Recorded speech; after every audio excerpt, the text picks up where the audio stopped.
views and opinions expressed on this show belong solely to the hosts and their guests and do not reflect the views of any on-site institutions unless explicitly stated.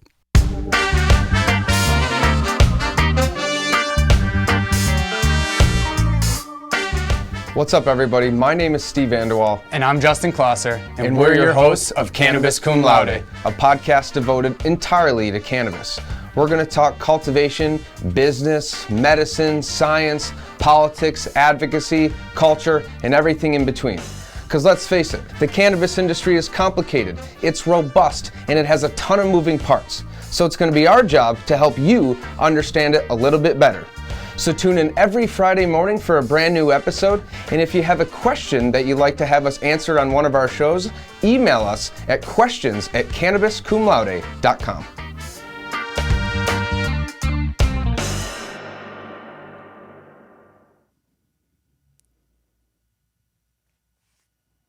What's going on, everybody?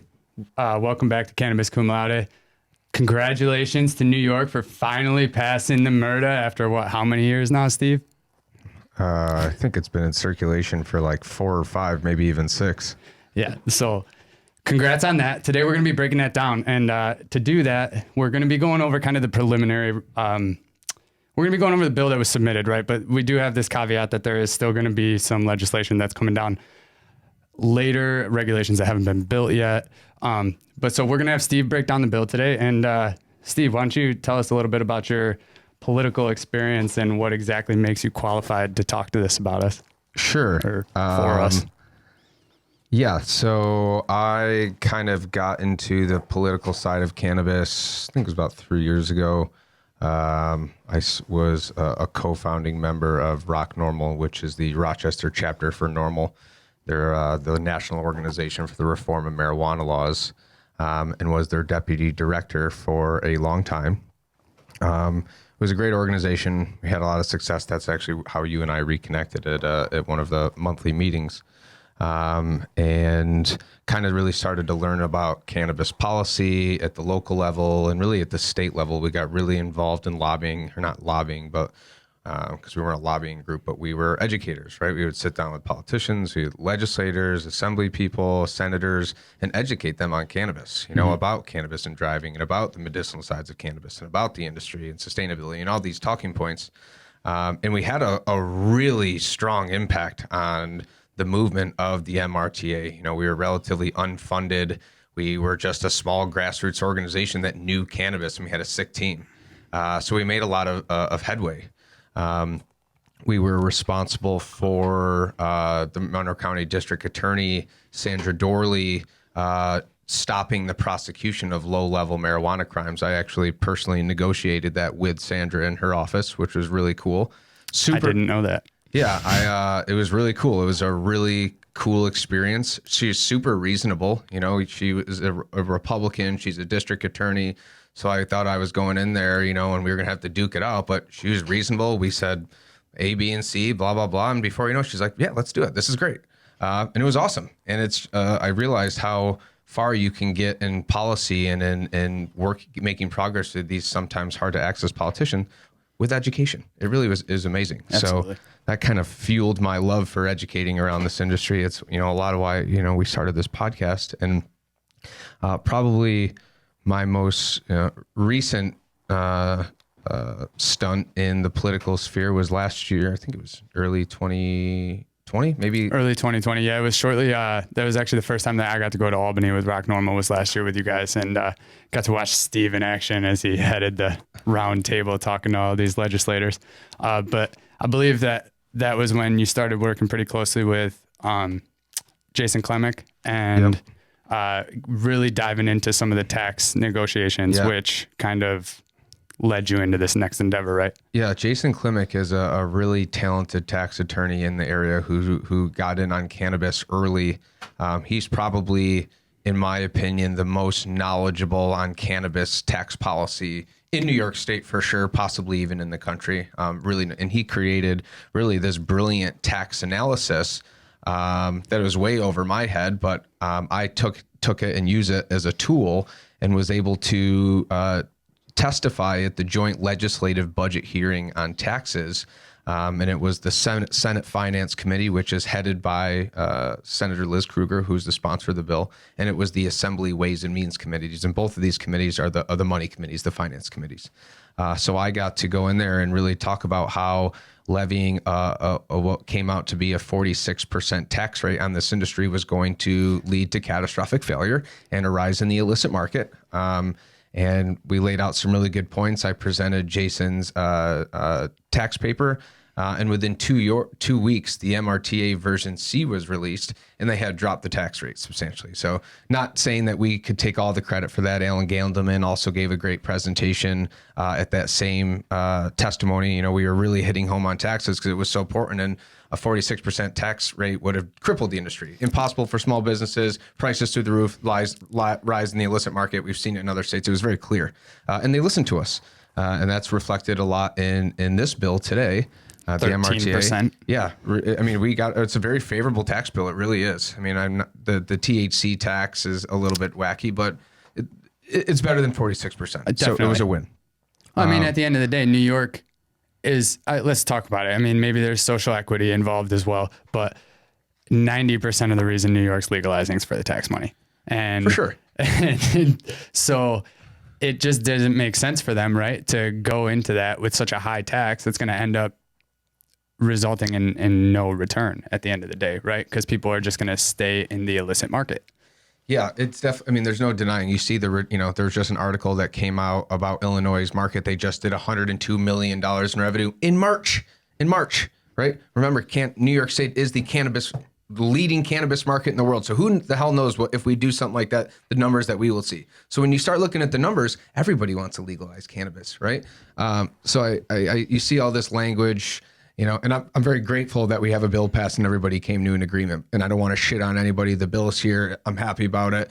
But the reality is it's always been about the money, right? Yeah. On both sides, right? For the governor, for the activists, right? Because a big part of that bill, yes, social equity, is community reinvestment. 50% is what we originally lobbied for tax money to go back into community reinvestment, which is reinvesting back into communities disproportionately harmed by the war on drugs.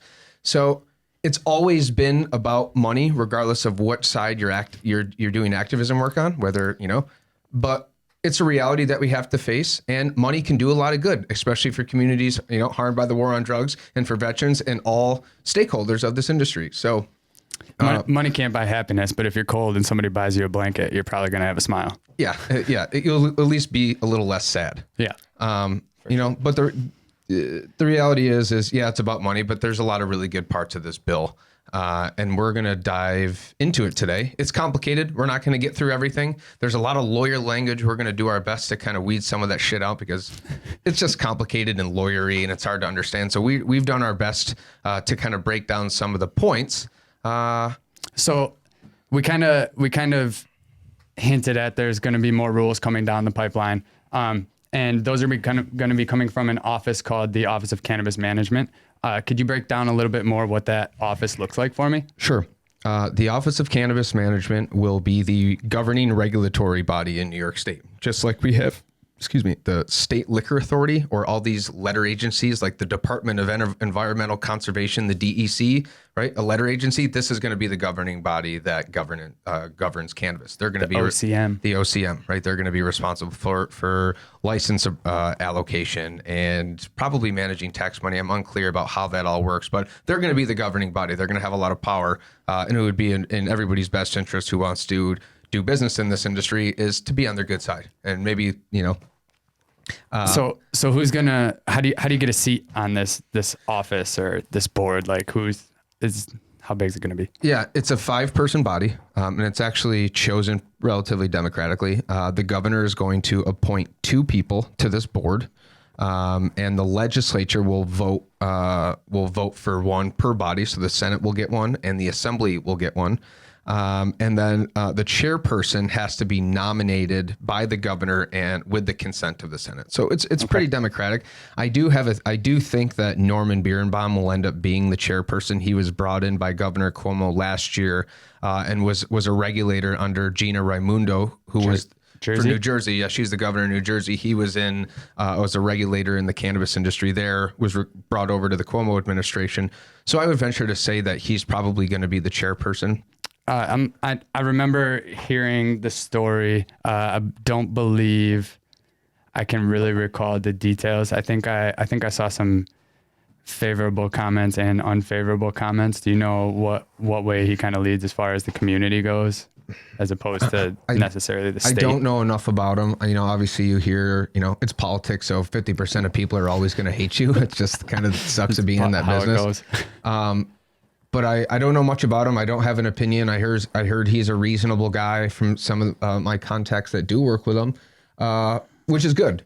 We may not agree with, some of his things, but I think that anybody who's in the space wants to do what's best, because when you do what's best, you make the most money, right? So Absolutely. Even though we all have different perceptions of what we want on the industry, if we all agree for the most part, like making the most money in this industry will be best for communities. It will be best for small businesses. It will be best for the state, and we can align, then everybody will get along well. So like I said, 5-person committee, 2 by the governor, 1 by the Senate, 1 by the Assembly, and then the chairperson is appointed by the governor and has to be approved by the Senate. Is that going to be indefinite?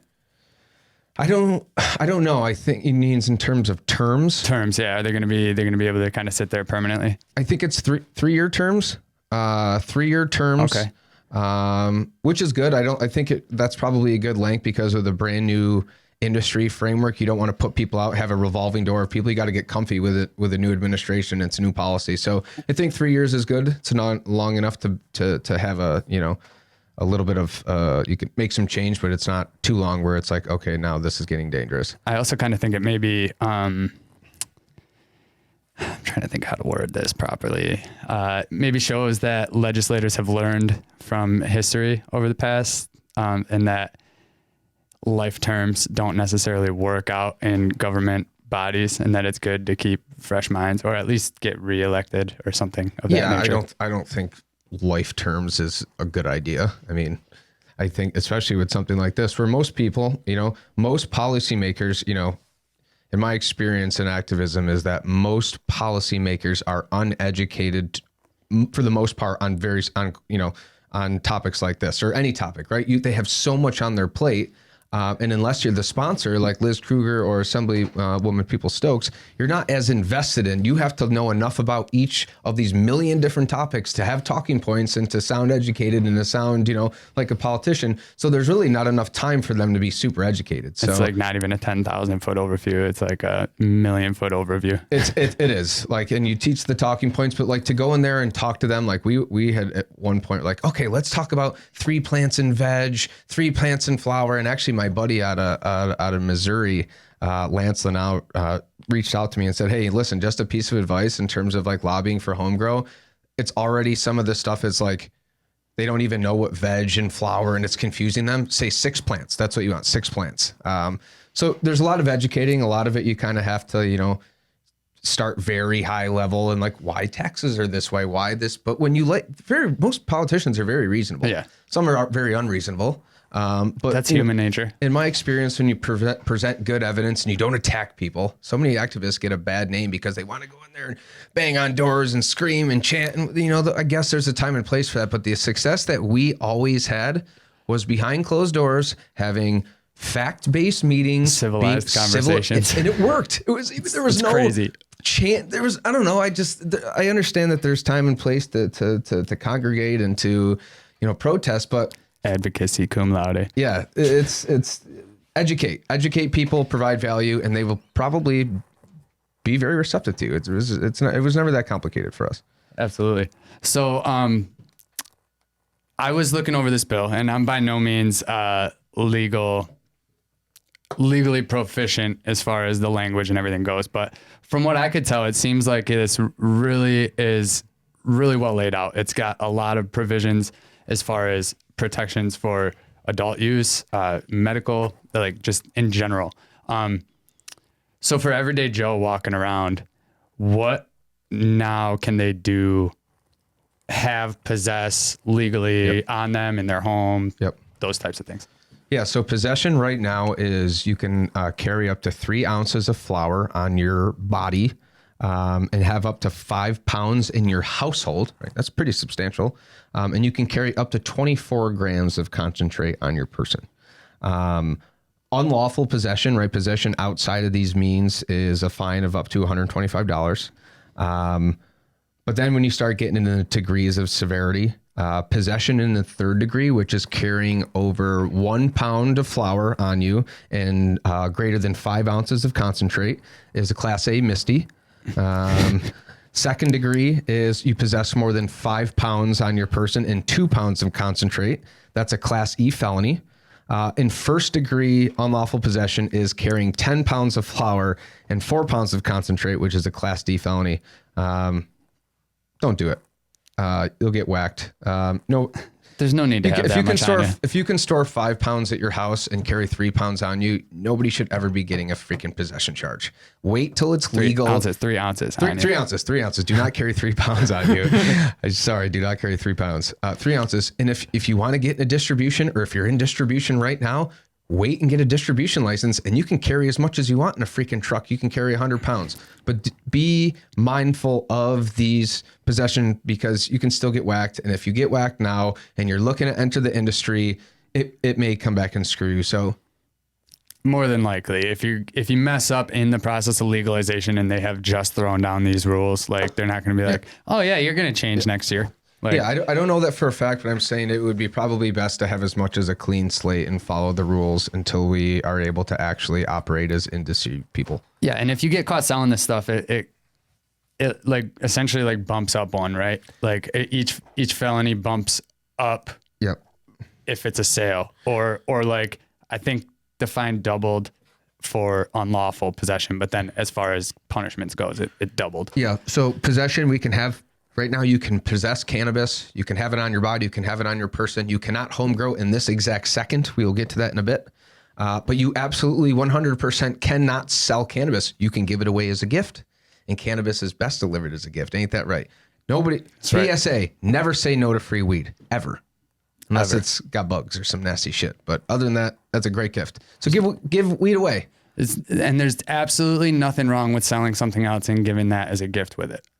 There's people that have done that, and it loopholes at I think it was in DC they did that. You would like, hey, buy a T-shirt and get $50 in free weed, and like, there's ways around it. I don't know what those ways are. Talk to your attorney. Yeah. But there's always a loophole. We're not somewhere. legal counsel by any means. No, we're not counsel. But anyway, so a big issue that's going to come down the line, right, is. And what a lot of people's holdup was in on the Republican side for getting this law passed was driving.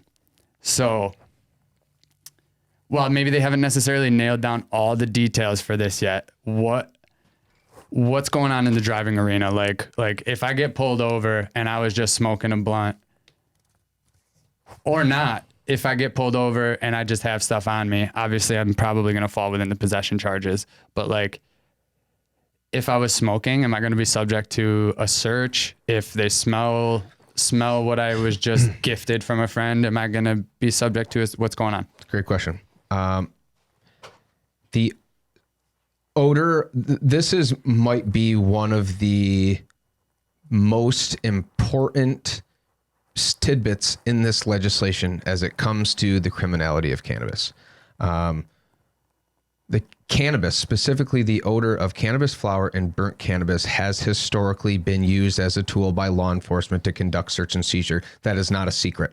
Okay. That is a fact. And we can only attribute that fact to a lot of the, things that, a lot of the disproportionately of arrests in cities and places like Rochester, because, I smell cannabis, I'm going to search your car. I find a gun. I find harder drugs. I find more drugs. I find something, right? It has been a tool to be able to conduct further education. And this law says that the odor of cannabis, the odor of burnt cannabis, and the possession of or the suspicion of possession of cannabis or concentrated cannabis in the allowed amounts is no longer viable for search and seizure. Okay. However, you cannot smoke and drive. Okay. You can have, if you're somebody in your car is smoking a blunt and you're sober, you tell them that you're sober. I have not smoked weed at all today, at all. Never today. If they somehow see you, and this is where it's gray, if somehow they think you're under the influence, and really that the only way to really do that right now, unless they have a drug recognition officer on site, or in the future when they have some sort of technology, is admission, right? Are you high right now? Did you smoke today? Yes. Okay, now that's probable cause. Yeah. Don't smoke and drive, though. I did see in an article on Marijuana Moment, though, that if they see you smoking, that counts. So like that's leaves a little bit of a gray area for whether they're being truthful or not, as well as in that article, it did actually say that the scent of burning cannabis could potentially be used as a reason for search if they thought that that was a good enough reason to justify that somebody was just smoking while driving. Yeah, this is where it gets like super, super technical, and I would love to have a criminal attorney come on here. Maybe we could arrange that a follow-up and say, can you clarify this for us? But there's always a loophole. I don't know what that is, and I certainly would never advocate or advise anybody to get high and get behind the wheel. Yeah, okay?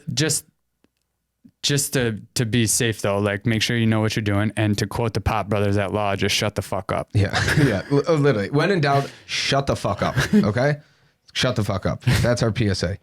Second for the day. But the good news is the short of it is cannabis can no longer, the scent and odor of cannabis can no longer be used as a tool for search and seizure, which is huge. It's a huge win. And if you're interested in learning more about this, there is an article. Well, there was actually it was an NYPD memo on marijuana policy changes that came out on March 31st at 3:42 p.m. I'm not going to read it verbatim, but we'll post it in the show notes. You can read it. It's 3 pages. It's easy.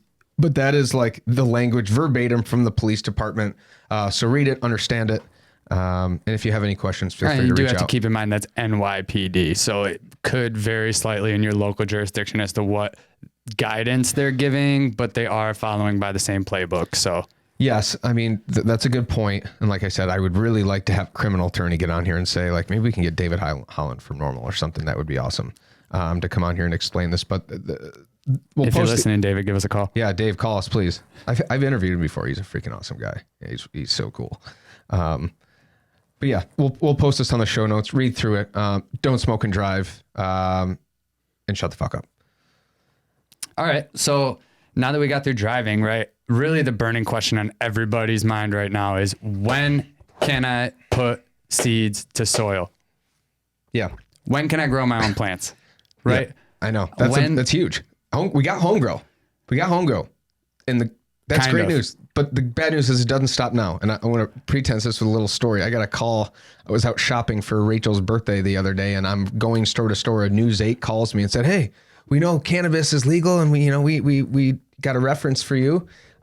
It's gardening season. We want to teach people how to grow cannabis outdoors." I'm like, well, you should probably not do that right now, because that would be leading people into some legal trouble. So some people, it's very, unless you read the nitty gritties of the law, what it says is, yes, home grow is legal. 3 plants immature, right? AKA veg. 3 plants mature, flower, up to 12 plants per household, right? 6 veg, 6 flower per household. But what the law says right now is that if you are a medical marijuana card holder, you cannot, well, first of all, home grow does not take effect until the regulations by the OCM have been established, okay?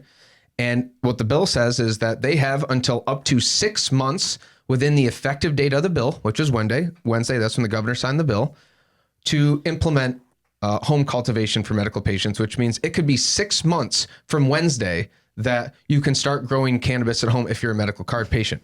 The worst news is if you are not a non-medical card holding patient, what the bill says is that it may be up to 18 months after the first sale that comes from recreational cannabis. It's crazy. And there's a lot of things that have to happen before we see our dispensaries pop up, right? Arizona did it in 80 days. From legalization to dispensary sale, 80 days. It's a miracle. Don't know how they did it. Then there's other states who have been years. It's not really possible.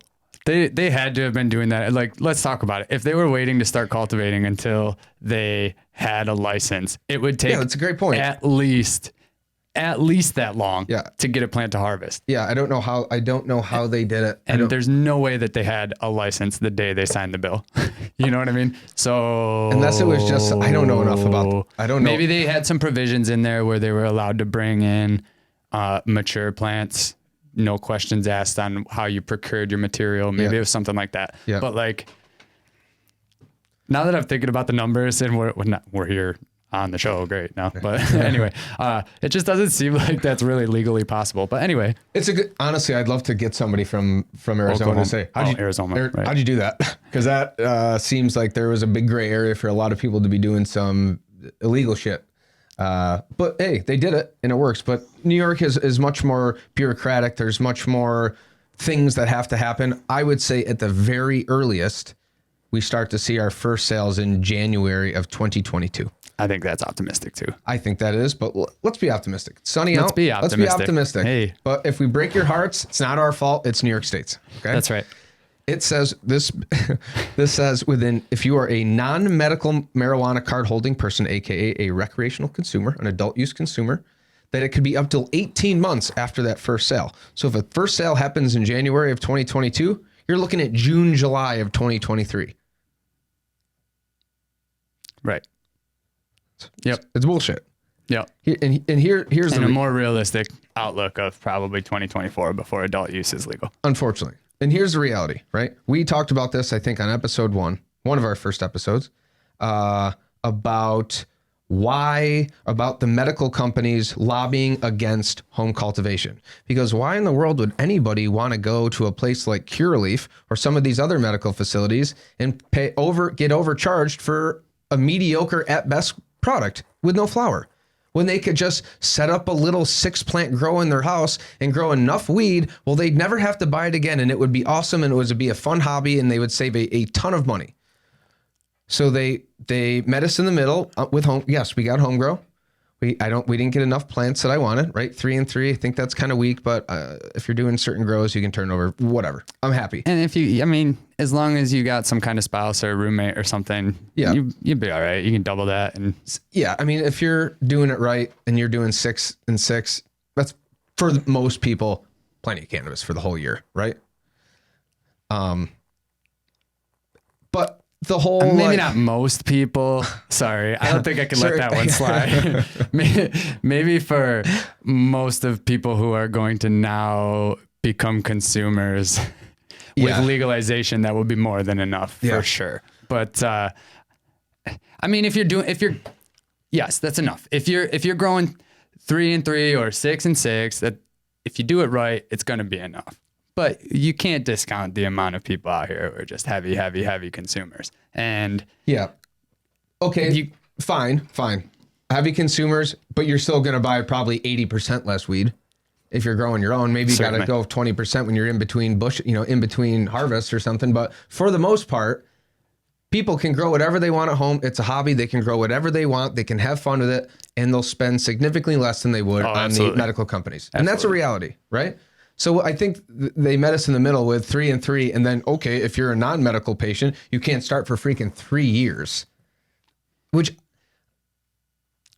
let's sympathize with the ROs for a sec, okay? Because in some respects, that's probably true. From a business perspective, it's probably true. But if you're trying to build an industry that's entrepreneurial in craft, okay? Let's pretend that I want to open a craft brewery, right? I like drinking beer. Never brewed it once, but I'm just going to get a license and start growing and just start at this huge facility. I would fail. Craft brewers, craft wineries, craft everything starts in the basement. It starts at home. Yeah. Right. So if you expect to really build a craft industry, you need to let people grow in their basements right this second. Right. I guarantee over the next 6 or 7 years, we're going to see people I think we're going to see a staggering increase in new businesses and new cultivators and new stuff like that within the year after people are able to start growing at home, because it's foundational in entrepreneurship to be able to start at home. Yeah, I definitely agree. I think it would be interesting to see, this is something I didn't actually dive into in the bill. It would be interesting to know what it looks like as far as legacy growers and how that will be interpreted as being welcomed into the market or not. Is that experience going to be granted favor? Is it going to be, you're not on the books? Yeah. Like, which way is that going to go? Because there's some really valuable knowledge out there, but let's talk about it. Where's your proof? Like, you can see both sides of the coin, right? Like you and I know that there is some geniuses out here, right? But you haven't been allowed to put that to paper. So how do you prove it? You know what I mean? Like, unless you've been putting it to paper, I mean, cool, but it's such, I hope that they, if I was a legacy grower, right? I would want to, and these are the people that already have infrastructure right here. How do we create a bridge, some sort of way that we can make it sexy for them to come over, ensure that they're not going to have any criminal penalties? Well, how long has this been here? Oh, well, that's, if we could provide a smooth transition and make it sexy for legacy growers, like, hey, if you want to transition over, we're going to cut your taxes in half, or there's going to be no tax, right? Or something, or waive your fee, or waive your application fee, something, or have to something. Yeah. There should be an incentive, because let's face it, people with established. Well, I like the legacy grower. Let's keep it there. Let's not call it illicit market anymore. No, people who are legacy growers and are established are not going to start paying out their butthole in taxes just for the sake of being legal. I mean, they've been under the books for years now. They're not going to, here's half of it. Now, if you give some sort of incentive and appreciation for the experience that they have, you could see like, okay, I don't mind losing that risk of getting arrested or whatever and having less profit, if you will. Just it's a trade-off, right? But you can't just hit them hard, because they're not going to want to conform. And then we still have an illicit market, right? Yeah, because these guys aren't going away. Why would they? Right? They've been doing under wraps right underneath your nose for all this years, making tons of untaxable money, never once got caught. Now you're going to legalize. And now you're going to tell them that they could carry 3 ounces and have 5 pounds at their home. So there's no reason for them to not continue doing what they're doing. No. Right? Like,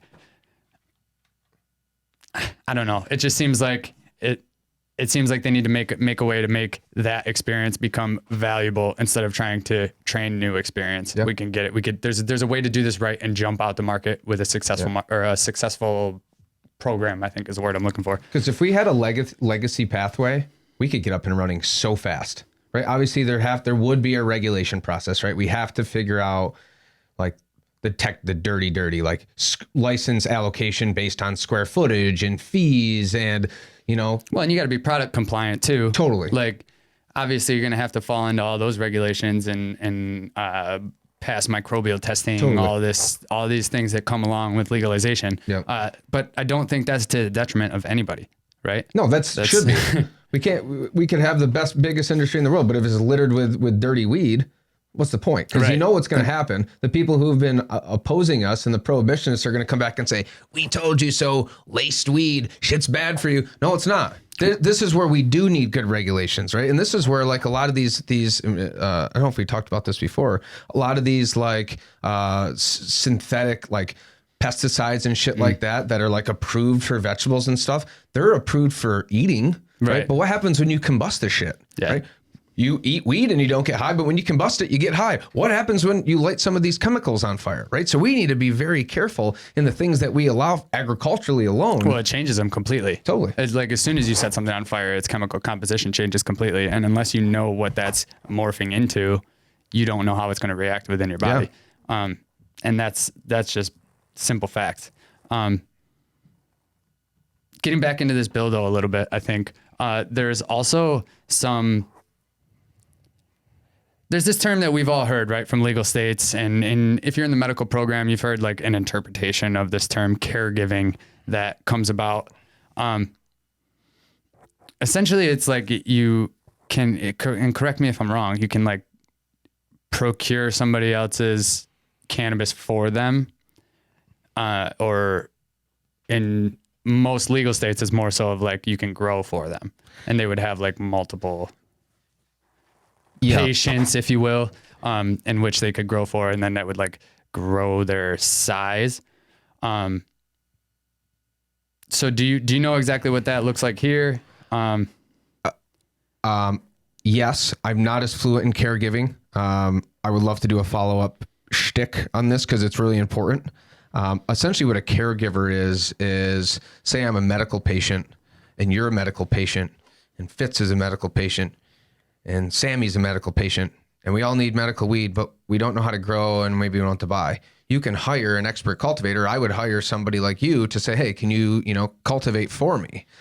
What I don't know is how many people you can have under your belt, how many plants you can have. Is there a monetary exchange? Because this model exists right now. I know a couple caregivers who just do it for product, right? Which would be really cool, actually.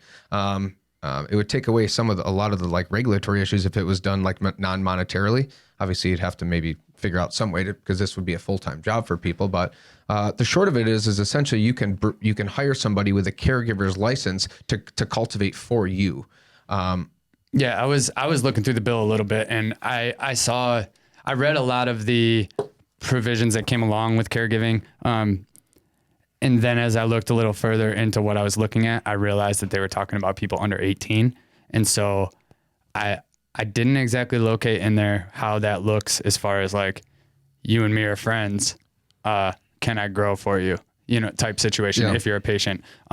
It seemed to me like they were talking with patients who are certified under the age of 18 that are incapable of growing their own can have their parents grow, or their parents have to choose somebody to grow for them, or the state, or maybe it was even the OCM had to like approve somebody if it wasn't chosen by the parents.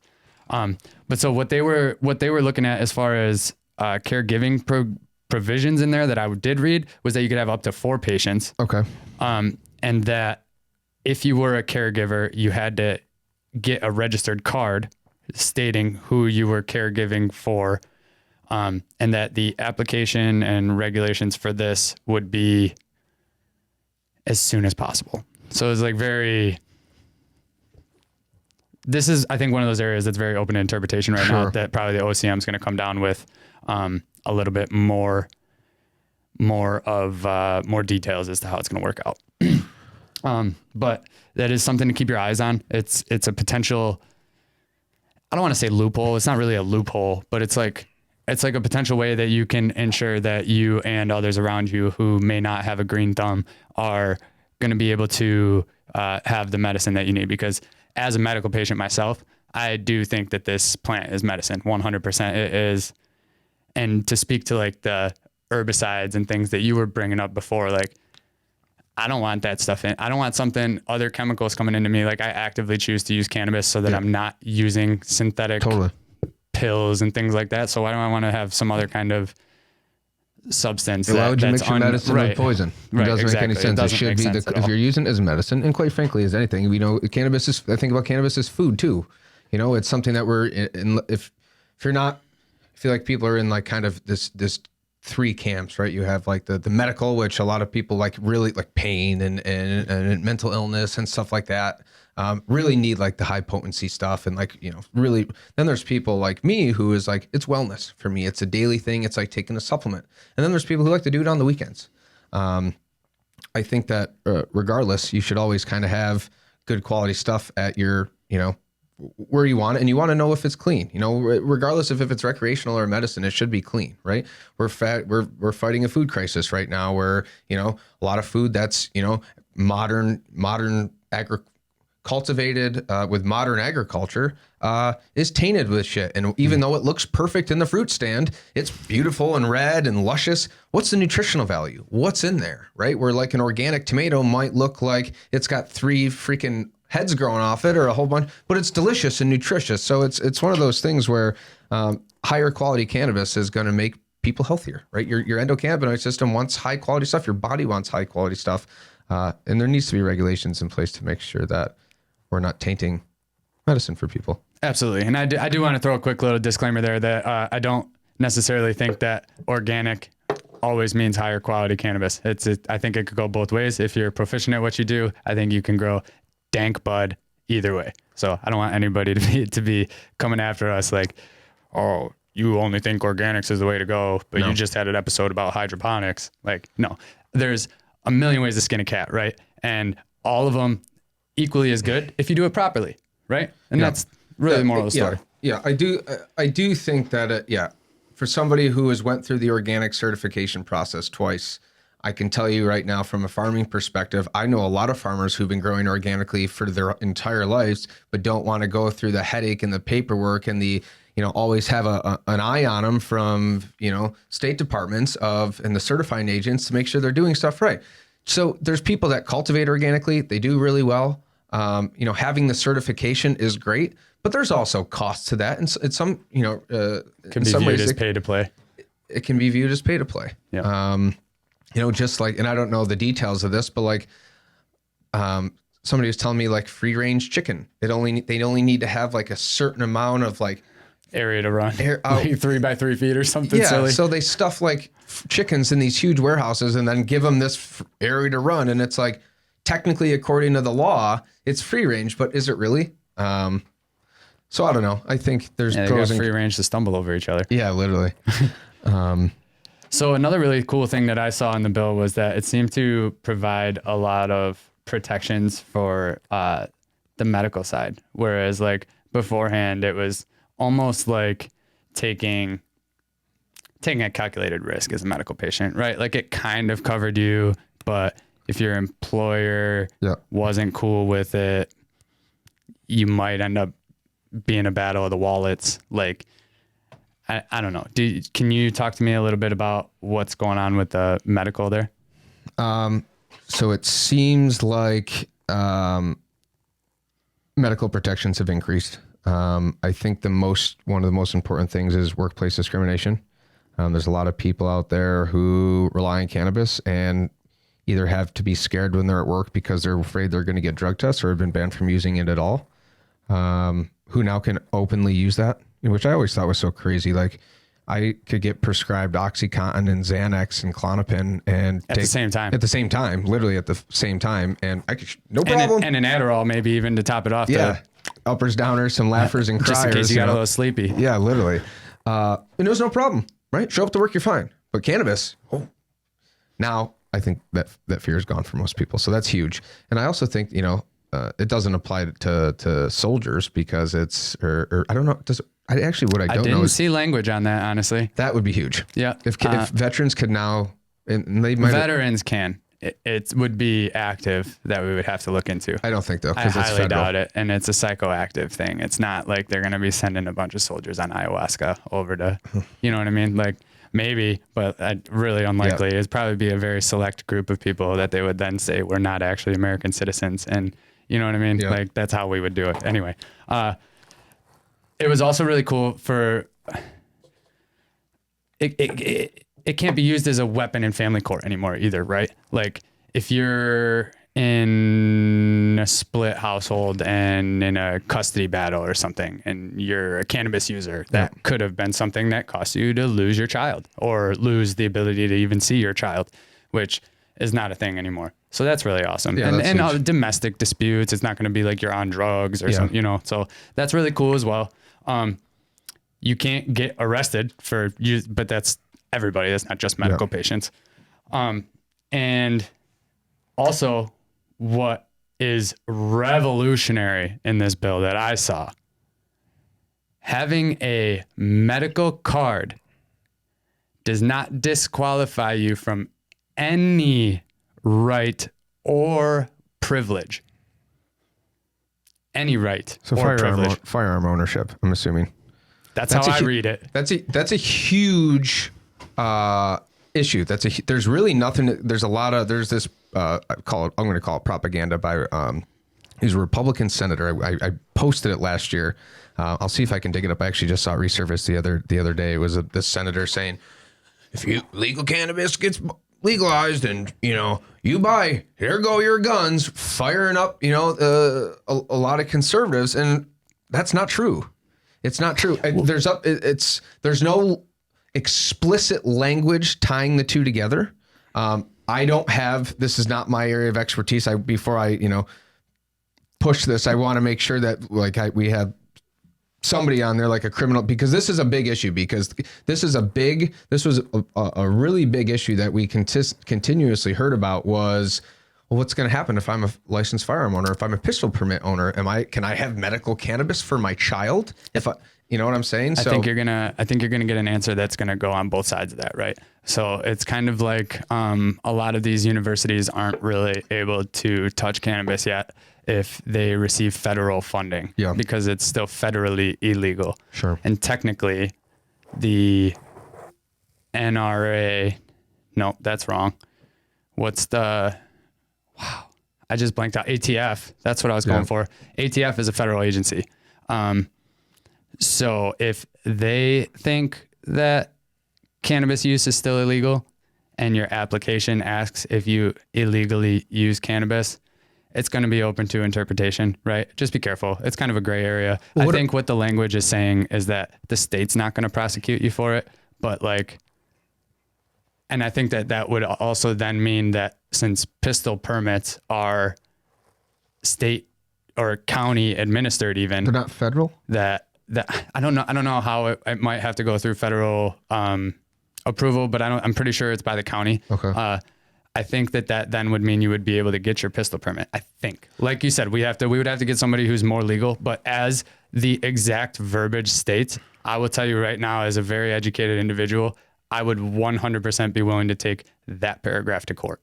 Me personally. Yeah. I think that what we should do is I want to get clarification from a lawyer, because I don't know this section of the bill that deeply, and I wouldn't feel comfortable to give anybody a legal opinion, but I think we can clarify that, at least get a couple legal opinions, because I'm also curious. I think it's gray still. I don't think that there's language, to my knowledge, explicitly discussing firearms and cannabis in this legislation. Not explicit, no.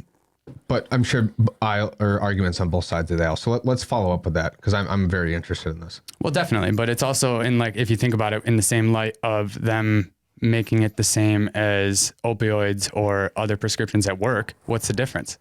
If you're medically prescribed, it is what they're saying. If you're medically certified, not necessarily that your cannabis use, I don't know how that's going to look with adult use, right? How do they track it with adult use? They can't, unless they're going to come and regularly test every citizen. They can't check to see if you're using cannabis. And I think that's probably why they're saying if you're a medical card holder, they're not going to take your license, because with adult use, it makes it so everybody can smoke. Yeah. And if everybody can smoke, but medical card users can't have a gun, what incentivizes people to go to the medical organizations? So yeah. I don't know. That's how I think. I think logically it makes sense. I don't see how, if it's a state law and it's a state gun laws, that it would make a difference, right? It's no longer an illegal substance. If the state sets the laws, to me, it doesn't. Unless it was federally intertwined, which it could be. Like I said, we need clarification. But to me, it doesn't seem like it would be a conflict to be a firearm owner and to use cannabis. I don't see what the conflict is. You could drink alcohol. A lot of people drink alcohol while they're shooting guns. I'm not trying to be an asshole. It just is a fact. Yeah. They go hand in hand. Hard pressed to find. I would almost wager that at least 50% of hunters are probably out there with a beer in their backpack. For sure. I'm just saying. Anyway, I want to really quick, because we're kind of getting a little closer to the end of time and we got a little bit more stuff we want to get through. Okay. Really quick, dirty overview of where the tax appropriations are going to go, as far as these are obviously after the OCM takes their cut and other things are funded. Then the money that is going, I believe, all to the social equity reinvestment. Yep. How's that getting? Out. So it's a 40-20-40 split after revenue or after costs for the program are taken care of. So when you start a new bureau, right, essentially what the OCM is, there's going to be administrative costs. There's going to be a whole ton of costs with getting the program up and running and just that's the cost of doing businesses. And it's going to be millions and millions of dollars. I don't know what the number is, but millions and millions and millions of dollars. The leftover of that, right, the net after administrative costs are what get divided 40-20-40. The first 40% get deposited into the state lottery fund for like grants for schools that qualify. It goes for general support for public schools. Just kind of skimming through this. It's generally for like an education fund, which is huge. It should be. Yep. You know, I freaking hope that when you're in 7th and 8th grade health class, learning about the human body, right? Immune system, respiratory system, endocannabinoid system, you know, that's huge. So, really glad that they're doing that. 20% are going to be going into drug treatment and public education fund. You know, a lot of the drug treatment system, in my opinion, in this country and state is not very good.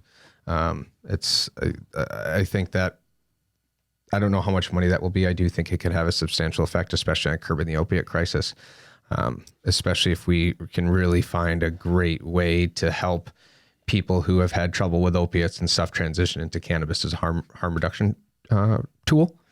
And the other 40% is going to go into a community reinvestment fund, which is really what organizations like Rock Normal and the Drug Policy Alliance were advocating in terms of appropriations. They really originally want 50%. I think 40% is a great number.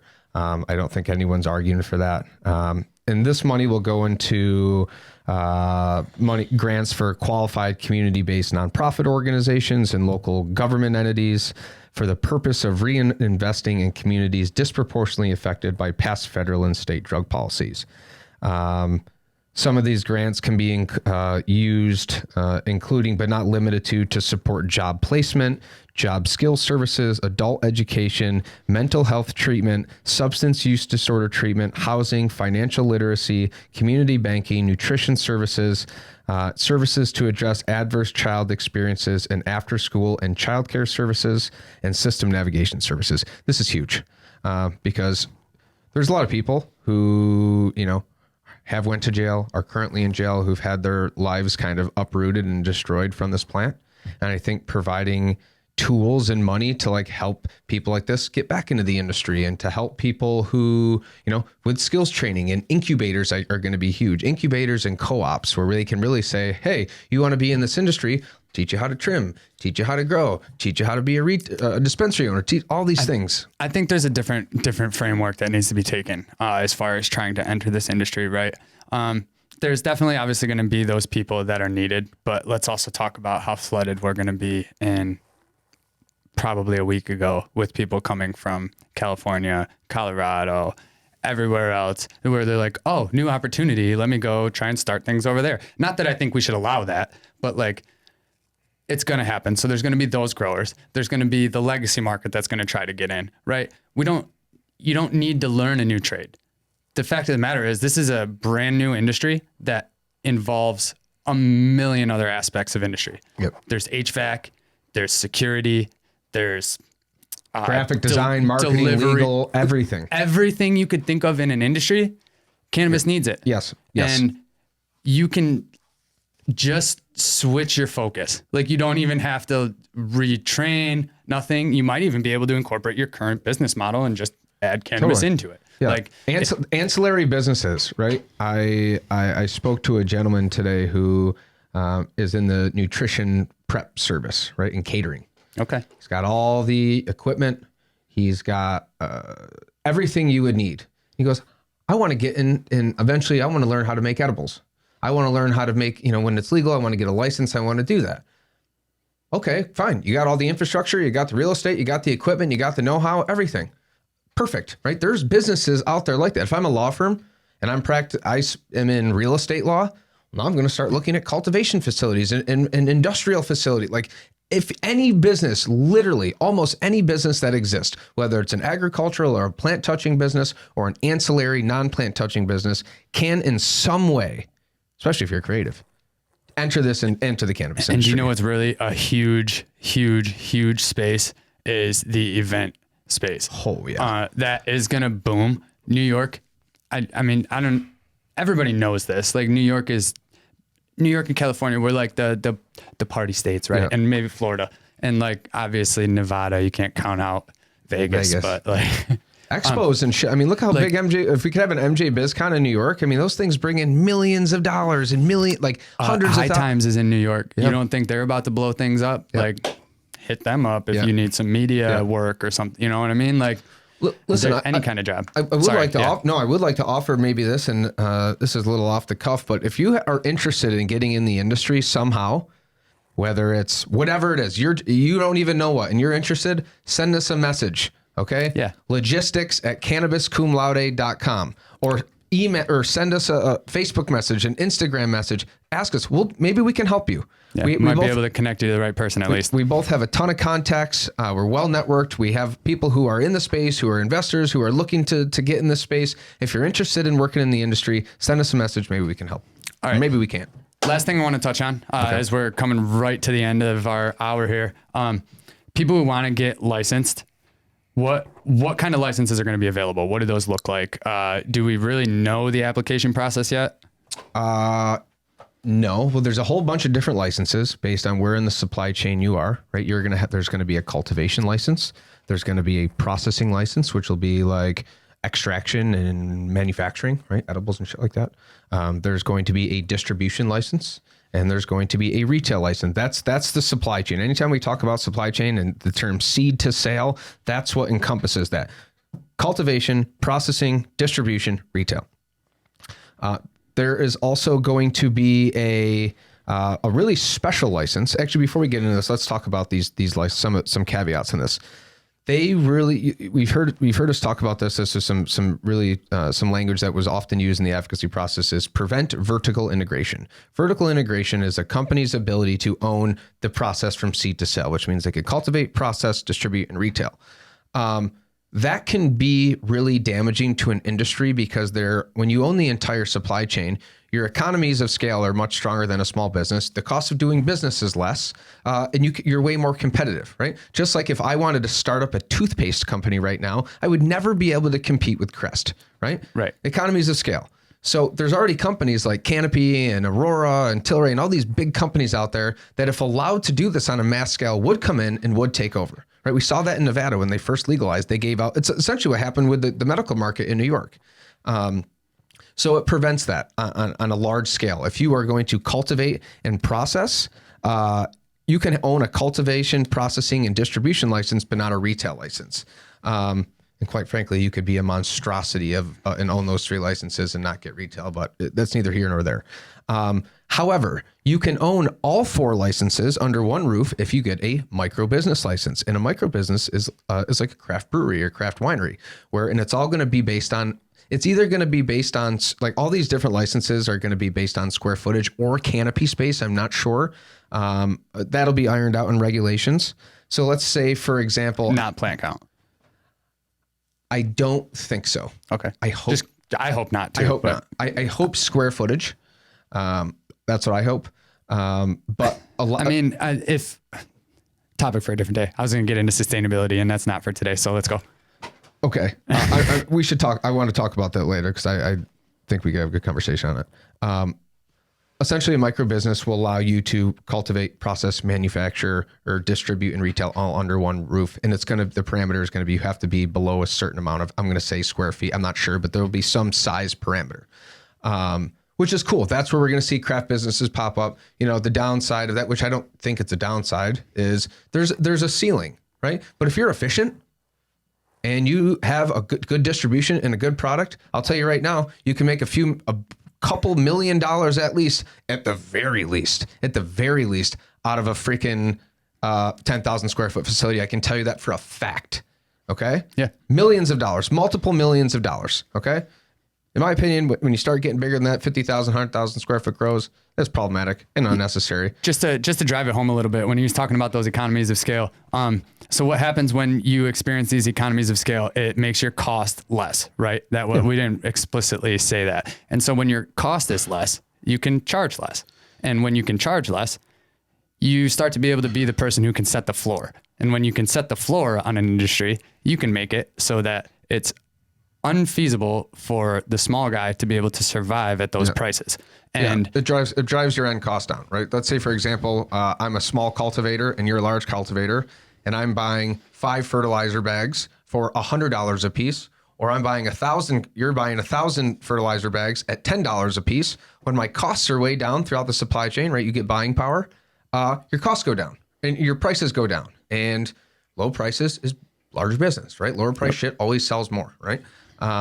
So it would make it very tough. So the good news is there is an option for people to do this all under one roof. It'd be great for small businesses. That's where it's really designed for. And I think probably 50% of the licenses that given out will be micro business licenses, and there'll be a lot of benefits for social equity applicants, which we can get to in another day. There's also, outside of the supply chain, there are delivery licenses, which are essentially you can deliver cannabis. That one of the stipulations is you can have no more than 25 full-time workers per one delivery license. It's such a weird number. Shucks. Yeah, 25. Yeah, that's a great business to get in. Anybody who's got a fleet of cars or is looking to exit the taxi keep business. 25 people driving all day long. Done. That's a great business. A nursery license. Here's for our greenhousers out there. Clones. You can grow clones, immature plants, seeds, and offer other agriculture services. I'm not really sure what that means, but that's essentially for immature plants. First of all, not to get on too much of a caveat, if you got into the exotic clone business, there are clones out there going for big dollars on some of these rare genetics. I can't put a price to a cultivar right now, but some people I've had this very same conversation with, sounds like a pretty slick business to me. You can also, lastly, get an on-site consumption lounge. This is really awesome because this is where you can essentially have a cannabis bar where you can come, you can buy products, you can smoke on site. This is huge. This is the social aspect of the industry, which I'm really excited about this because not many other states have implemented this. Right. This is a huge win.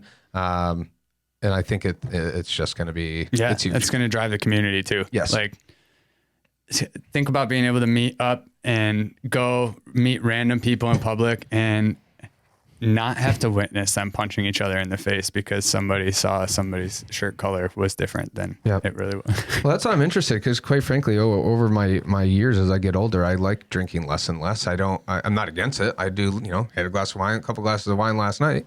But I'm also, I think what I like most about alcohol is Social socialization, environment. right? And if I could go there and smoke, pass a blunt around with some people, man, that would be awesome. Especially passing blunts with strangers is the best way to make friends. It really is. COVID times, you might have to wear a mouthpiece or a blunt condom or something like that, but you get my point. But the short of it is that on-site consumption lounges for here is a huge win for us. It's going to be really awesome.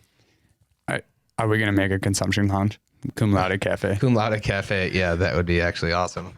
Last thing before we go, I just want to throw a reminder out there.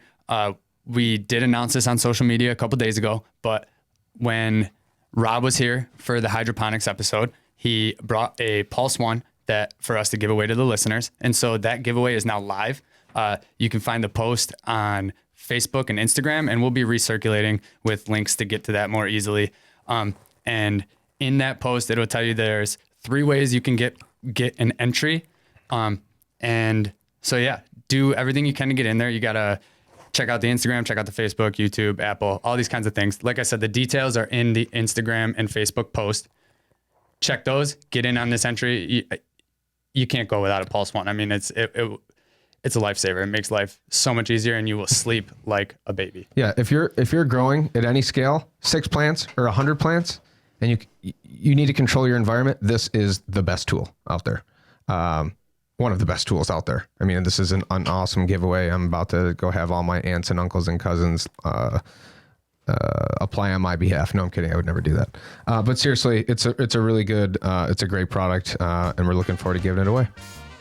Absolutely. That's it, guys. Have a wonderful week, and we'll see you next week. Yes. Take care.